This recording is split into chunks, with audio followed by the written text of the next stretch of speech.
over 4,000 years, the fiery demise of Sodom and Gomorrah has been a cornerstone of religious belief, a cautionary tale of divine wrath. But was it just a myth, or could there be a shred of truth buried beneath the brimstone and fire? Thanks to recent advancements in science, the search for Sodom and Gomorrah has taken a dramatic turn. Archaeological digs, cutting-edge technology, and even celestial insights are painting a picture far more shocking than anyone imagined. Could science be on the verge of proving a biblical story word for word? Buckle up, because we're about to delve into the mysteries of the Dead Sea, separate fact from fiction, and explore the evidence that might rewrite history. The tale of Sodom and Gomorrah unfolds in the book of Genesis. These cities, located near the Dead Sea, were known for their prosperity, but also their deep corruption. The Bible describes them as places where immorality and violence were rampant. Lot, the nephew of the patriarch Abraham, lived in Sodom. Before the city's destruction, angelic messengers arrive, warning him to flee.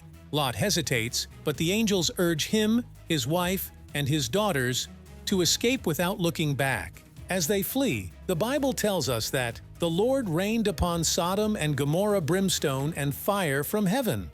Lot's wife, disobeying the warning, turns to look back and is instantly turned into a pillar of salt. The cities and all their inhabitants are utterly destroyed. The Bible gives us a clue to the location of Sodom and Gomorrah.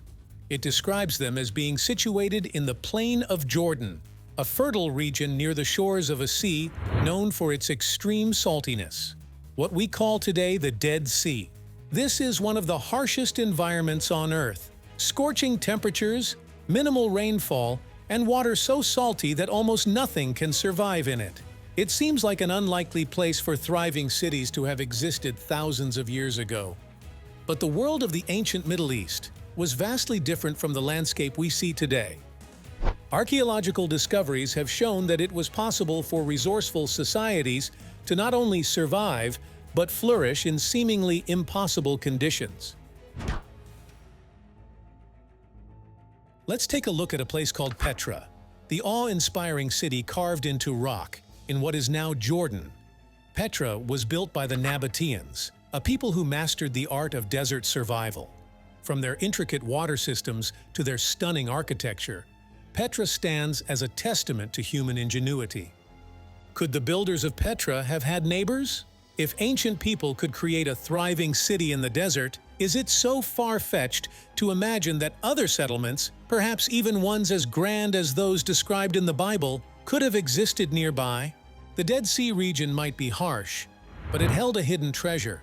Asphalt, naturally occurring, this sticky black substance seeps to the surface of the sea. Asphalt, also known as bitumen, was incredibly valuable in the ancient world. It was used for waterproofing ships, construction, and even some medicinal purposes.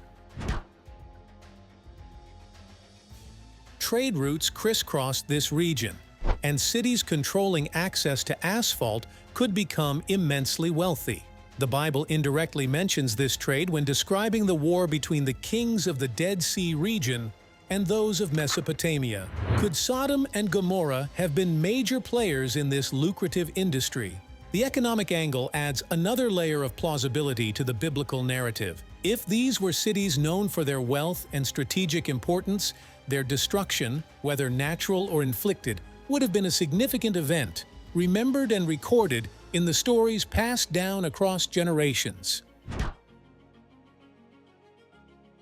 This brings us to a fascinating point. The Dead Sea region is a hotbed of geological activity. It lies along a major fault line, making it prone to earthquakes. Additionally, the area is rich in natural gas deposits. Could these natural forces provide clues to what might have befallen Sodom and Gomorrah? Imagine a powerful earthquake, rupturing the ground and releasing flammable gases. Sparks, perhaps from cooking fires or lightning, could have ignited a massive explosion. It's a scenario that aligns chillingly well with the biblical description of fire and brimstone raining down from the heavens. Until recently, the tale of Sodom and Gomorrah seemed purely legendary. But in the past few decades, archaeologists have made remarkable discoveries in the Dead Sea region that challenge this notion. Satellite imagery has revealed extensive networks of what appear to be ancient ruins, and on the ground, excavations have uncovered cities dating back to the Bronze Age, the same general time period as the events in Genesis. One site, in particular, has captured the attention of both archaeologists and biblical scholars. Tall el-Hammam, located in Jordan northeast of the Dead Sea, shows evidence of a thriving, heavily fortified city that was suddenly and violently destroyed around 3,600 years ago.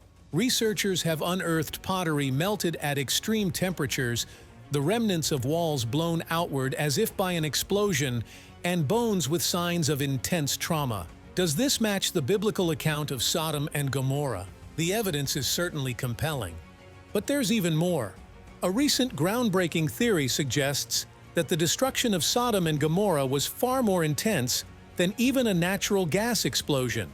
Scientists now believe that an asteroid or meteorite exploding in the atmosphere, what's known as an airburst event, could have devastated the entire region. These events release a massive shockwave and scorching heat capable of vaporizing entire cities. Evidence for such an event has been found at Tall el-Hammam.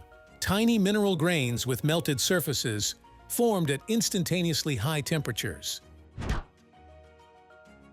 So where do we stand? The destruction of Sodom and Gomorrah, so long confined to the realm of legend, may well have a basis in a catastrophic historical event.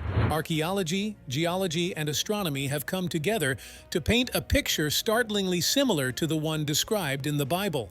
Does this mean that every word of the Sodom and Gomorrah story is literally true? That's a question each viewer, believer, or skeptic will have to answer for themselves. But perhaps the more intriguing possibility is that the Bible and other ancient texts preserve grains of truth, chronicling real disasters that became infused with mythology and spiritual meaning over time. The search for Sodom and Gomorrah raises a bigger question. How many other tales dismissed as fables might hold a kernel of historical fact, waiting to be rediscovered by the tools of modern science? Like a 2,300-old Bible that was found but was banned due to its secret content. Click here to watch the video. If you were captivated by this journey into the mysteries of the Dead Sea, share this video and let me know your thoughts in the comments. Could Sodom and Gomorrah have been real? Could there be other lost cities hidden beneath the sands of time? And don't forget to like and subscribe for more explorations at the intersection of history, science, and the enduring power of myth.